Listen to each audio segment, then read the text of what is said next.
मैं social media पर कहीं भी जब भी नॉनवेज के खिलाफ पोस्ट डालती हूँ तो मुझे वहां एक कमेंट जरूर देखने को मिलता है। और वो कमेंट ये है कि स्वामी विवेकानंद भी तो नॉनवेज खाते थे, तो क्या तुम लोग उन्हें भी गलत कहोगे? तो हाँ, हम कहेंगे अगर स्वामी विवेकानंद जी भी नॉनवेज खाते थे या उसका समर्थन करते थे तो हम उन्हें भी गलत कहेंगे। और कहना ही पड़ेगा। क्यों? क्योंकि हमने हमेशा यही सीखा है कि गलत काम गलत ही होता है। कोई भी गलत काम मात्र इस नाम से सही नहीं हो जाता कि वो गलत काम किसी बड़े या प्रसिद्ध ज्ञानी व्यक्ति ने किया है, बल्कि अगर कोई गलत काम कोई प्रसिद्ध व्यक्ति या कोई आदर्श व्यक्ति जिसे समाज आदर्श मानता है या कोई घोषित विद्वान या ज्ञानी व्यक्ति करता है, तब तो उसकी गलती और भी बड़ी मानी जाएगी। क्यों? क्योंकि समाज जिस पर विश्वास कर रहा है, जिसे फॉलो कर रहा है, अगर वही व्यक्ति गलत काम करेगा और अपनी गलती में सुधार नहीं करेगा, अपने गलत काम को जस्टिफाई भी करेगा, तो निश्चित सी बात है कि वो व्यक्ति समाज को या एक बहुत बड़ी पब्लिक को गलत दिशा में ही ले जाएगा। कोई प्रसिद्ध व्यक्ति या हमारा कोई आदर्श व्यक्ति चाहे जो काम करे, कितना भी गलत काम करे, उसका अंध समर्थन सनातनी विचारधारा नहीं है, भारतीय परंपरा नहीं है। सनातनी विचारधारा ने कभी ऐसा नहीं कहा कि हमने जिसे आदर्श मान लिया या जिसे भगवान का दूत मान लिया तो अब वो जो चाहे करे, कुछ भी गलत काम नहीं है क्योंकि वो भगवान का दूत है और उसके लिए सब जायज है। नहीं, ऐसी कोई भी बात हमारे यहाँ नहीं कही गई है, क्योंकि ऐसी ही विचारधारा से पूरी की पूरी श्रृंखला दूषित हो जाती है, संक्रमित हो जाती है, कट्टर हो जाती है और जिसकी सुधरने की भी कोई गुंजाइश नहीं रह जाती। सनातन धर्म की विचारधारा ये कहती है कि अगर कोई अपराध या कोई गलत कार्य जिसने भी किया उसे दंड अवश्य मिलेगा, फिर चाहे वो कोई भी हो।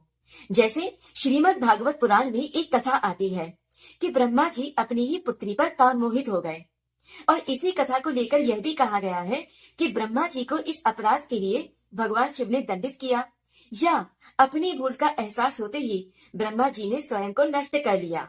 तो आप देख सकते हैं कि हमारे यहाँ कहीं भी यह कहकर किसी भी गलत काम का समर्थन नहीं किया गया कि भगवान है, जो चाहे कर सकते हैं, सब जायज है।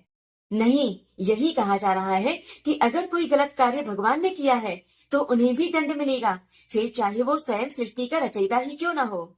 मुझसे एक व्यक्ति ने सोशल मीडिया पर कहा था कि श्री राम भी तो शिकार पर गए थे हिरण को मारने के लिए। तो पहली बात कि पूरी वाल्मीकि रामायण में श्री राम द्वारा हिरणों का शिकार करने जैसी कोई बात कहीं नहीं लिखी है, सिवाय सीता हरण के प्रसंग के। और उसमें भी मायापति यानी कि श्री राम राक्षसी माया को पहचान चुके थे। फिर भी एक पल को अगर हम इसे साधारण घटना मान भी ले तो उसमें भी इस बात का समर्थन नहीं किया जा रहा कि श्री राम शिकार पर गए तो सही है। नहीं, बल्कि उसके दुष्परिणाम ही बताए गए हैं। आप देख लीजिए कि चाहे राजा दशरथ जी शिकार पर गए हो, चाहे पांडु शिकार पर गए हो, चाहे पंचवटी में श्री राम शिकार पर गए हो, तीनों ने ही उसके बाद बुरे समय को ही देखा है, अपनी उस गलती का दंड ही भोगा है।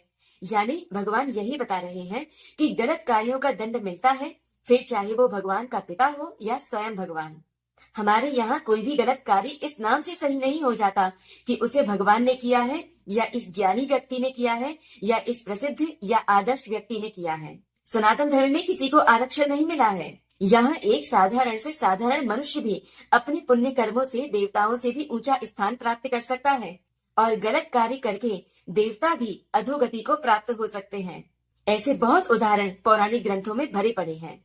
स्वामी विवेकानंद जी नॉनवेज खाते थे और नॉनवेज के बहुत शौकीन थे और उसका समर्थन करते थे। ये फैक्ट दिखाकर नॉनवेज का समर्थन तो बहुत किया जाता है, तो फिर साथ ही ये भी तो फैक्ट दिखाना चाहिए कि इतनी सी उम्र में ही विवेकानंद जी 30 से ज्यादा बीमारियों के शिकार हो चुके थे।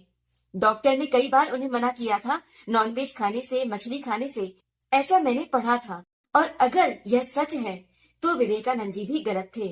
हम इस कार्य के लिए उनका समर्थन नहीं कर सकते। हम चाहे जिसको भी फॉलो करें, चाहे जिसको भी आदर्श माने, ये गलत नहीं है, लेकिन अपना दिमाग और अपनी आंखें हमेशा खुली रखनी चाहिए, क्योंकि पूर्ण रूप से सही केवल भगवान ही हो सकते हैं। लेकिन अगर उनकी भी बातों का सही मतलब निकाला जाए तो, क्योंकि भगवान कभी गलत नहीं कहते, लेकिन हम उनकी बातों का क्या अर्थ निकालते हैं वो हमारे ही चरित्र पर निर्भर करता है, क्योंकि जो व्यक्ति जैसा होता है उसका भगवान भी वैसा ही होता है। इसी के साथ हर बात में अपने मन के अपवादों को ठूस नहीं देना चाहिए। गलत काम गलत ही रहेगा, फिर चाहे पूरी दुनिया उसके साथ क्यों ना खड़ी हो। और सही बात, सही काम सही ही रहेगा, फिर चाहे पूरी दुनिया उसके खिलाफ ही क्यों ना खड़ी हो। क्या ऐसा होना चाहिए कि कोई भी गलत काम मात्र इस नाम से सही हो जाना चाहिए क्योंकि दुनिया में अधिकतर लोग आज उसी को कर रहे हैं? अब ये तो कलयुग चल रहा है, यहाँ तो अधिकतर गलत काम ही होंगे, लेकिन हम उनका समर्थन नहीं कर सकते क्योंकि कम से कम कुछ लोग सही हैं तो वो सही तो बने रहें। एक आदर्श व्यक्ति या एक प्रसिद्ध व्यक्ति या एक घोषित विद्वान जो भी कह देता है वो सही ही होता है, इसी सोच ने हिंदू सनातन धर्म में पशु बलि की प्रथा शुरू करवाई थी और इस बात का उल्लेख महाभारत में कई जगहों पर किया गया है। महाभारत में एक कथा आती है, इसी कथा को मैंने उपनिषद अंक में भी पढ़ा था कि एक बार दो पक्षों में, राक्षसों में और तत्वदर्शी ऋषियों में विवाद हो गया। विवाद इस बात पर था कि यज्ञ में जो अज शब्द का प्रयोग होता है, वेदों में जो यज्ञ में अज शब्द का प्रयोग बताया गया है, तो उस अज का अर्थ क्या है। तो जो राक्षस लोग थे वो इस अज शब्द का अर्थ बकरे से लगाना चाहते थे ताकि यज्ञ करने के बहाने भी पशुओं को काटकर उनका मांस खाया जा सके। लेकिन जो वेदों के तत्वदर्शी ऋषि थे वो इसका अर्थ उत्पत्ति रहित यानी जन्म रहित से लगाते ही थे।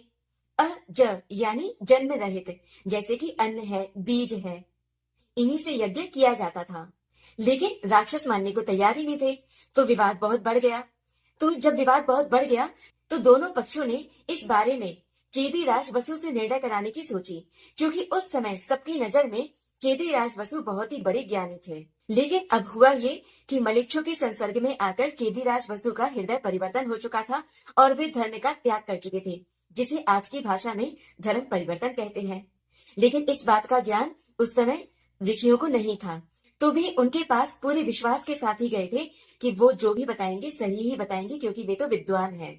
लेकिन चेदीराज वसु ने असुरों का समर्थन करते हुए कह दिया कि छागे नाजेन यष्टव्यम, यानी उन्होंने वेदों में यज्ञ में प्रयुक्त होने वाले अज शब्द का अर्थ छाग से यानी बकरे से लगा दिया। अब राक्षस तो ऐसा ही चाहते थे, तो वे तुरंत इसके प्रचार में लग गए। वे सब जगह जाकर इसका प्रचार करने लगे कि देखो, चेदीराज वसु ने स्वयं कहा है कि यज्ञ में बकरे की बलि देकर उसका मांस खाया जा सकता है, तो यानी ये बात सही है। लेकिन वेदों के तत्वदर्शी ऋषियों ने इस बात को कभी नहीं माना, क्योंकि ये जो चेदीराज वसु ने जैसा अर्थ किया था, ऐसा अर्थ वेदों का अर्थ निकालने वाले नियमों का पालन ही नहीं करता था।